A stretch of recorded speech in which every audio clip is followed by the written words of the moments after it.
Greetings, students. Welcome to Accounting 201, Financial Accounting. My name is Dr. Mercado, and I am excited to get to know each of you as we embark on this educational journey. This is my first semester teaching at Southern New Hampshire University, and I am thrilled about this wonderful opportunity. Southern New Hampshire University is an excellent choice to attain your business education and prepare you for a successful career. In this short video, I am going to go over key information such as what we anticipate to learn in the course. You're going to get to know a little bit about both my educational and work history and my contact information if you ever need to reach out to me. Okay, so let's begin. The course description. What do we anticipate to learn in Accounting 201 Financial Accounting? Students will learn the steps of the accounting cycle and how to prepare financial statements in accordance with industry-established rules and regulations. In addition, students are going to develop skills needed to analyze financial accounting information, communicate this information to stakeholders, and understand the accounting procedures that produce this information. Next, we move on to the course competencies. Okay, these represent the knowledge and skills relevant to the field. For this particular course, we're going to have 3 course competencies. The first being we're going to record and present financial information by applying the appropriate framework and guidelines of accounting for business transactions. Number 2, we're going to determine asset accounts and their disclosure in the financial statements. Number 3, we're going to determine liability and equity accounts and their disclosure in the financial statements. This is going to be a fast-paced 8-week course. Okay? Anticipate having a lot of work. Now, I do not want to discourage you. All the contrary, it is very possible for you to be able to manage your time and get everything done. Okay. The key point here is organizing your time every day to ensure that you set time aside to work on your coursework. That way you're not stressed at the end of the week with a million things to do. Okay. So time management and organization are critical. Okay. I highly recommend that you print out your syllabus and that you have it handy at all times. That way you are aware of what needs to happen every module and every week. Okay. So, my educational background. Okay, I was the first in my family to go to college. I was born in Reynosa, Mexico. So I was born in Mexico. My first language is Spanish. Sometimes I have to think in Spanish and then translate it to English. So, it's been a challenge for me, but it's not an obstacle. It's not going to stop me from doing anything that I want. Okay, it's something that we can adapt to. Okay. Since I was the first one in my family to go to college, I didn't have that support system or that guidance as to what to expect in college. It was even difficult getting permission to go to college. My dad didn't want me to go to college because he believed, girls shouldn't go to college. So to me, it was kind of like difficult convincing my dad. He finally told me, yes, go to college. So I was pretty excited about that. So I started my educational career. At a community college, I started with an accounting clerk certificate. I tested the waters and I felt comfortable, so I continued with my associates. I then transitioned over to the University of Texas Pan American, where I completed my bachelor's and my master's in accountancy. And then I transitioned careers from banking over to the education field. That granted me more opportunities for time to be able to complete my assignments. And I decided to go back to school and work on my Doctorate of Philosophy in Business Administration with specialization in organizational leadership. And I finally graduated in November of 2020 with my PhD. Okay. Now, my work experience, I graduated high school in 2000. I started working in 2001. So ever since I started working in 2001, I have not had a break. I have been working nonstop. Okay, so I've had quite a bit of experience. I worked about 5 years at Texas State Bank at the capacity of a loan accounting representative and a teller supervisor. I then transitioned to Lone Star National Bank, where I worked about 7 years. I started off as an accounting specialist, and through the years, I moved up to become an operations project manager, vice president. Okay, at that point in time, I decided to transition into education.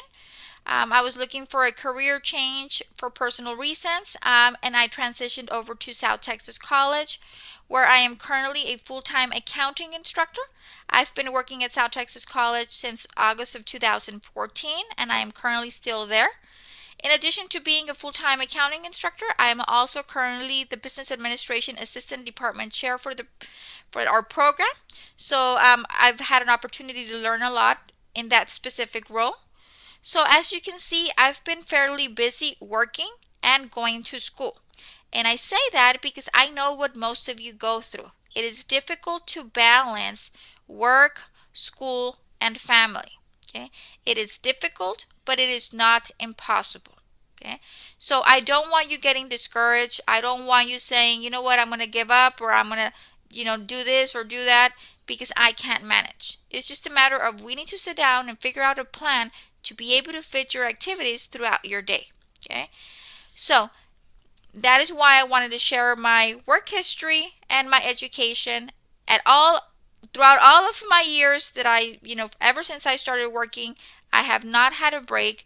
And during all that time, I was going to school, I was working, and I had a family. I have 4 children. I was happily married for 20 years. But unfortunately, in the year of 2020, COVID hit, as all of you are aware. And I lost my husband of 20 years to COVID. So the year 2020 was a very difficult year for me. It was the year where I lost my husband, but it was also a good year because that was the year where I was able to complete my PhD.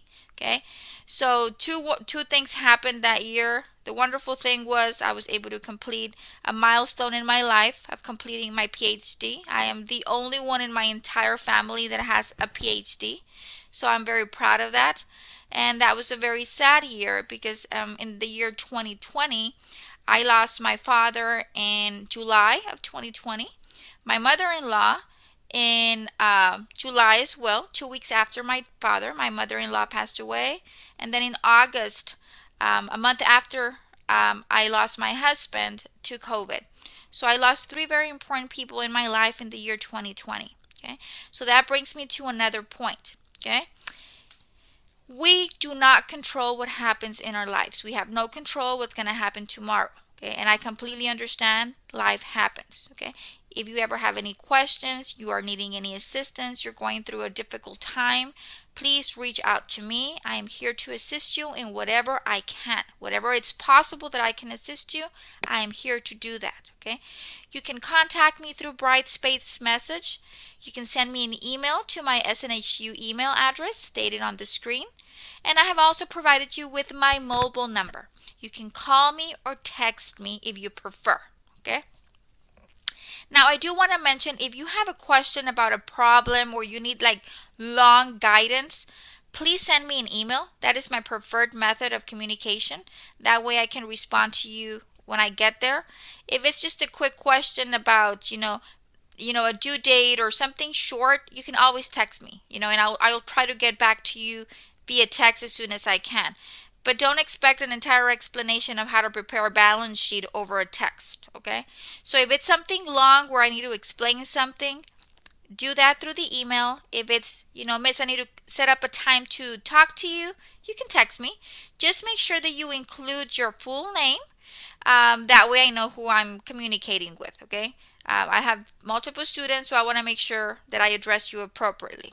Okay, so you can call me. If you call me and I don't pick up, it's probably because I'm at work or I'm unavailable.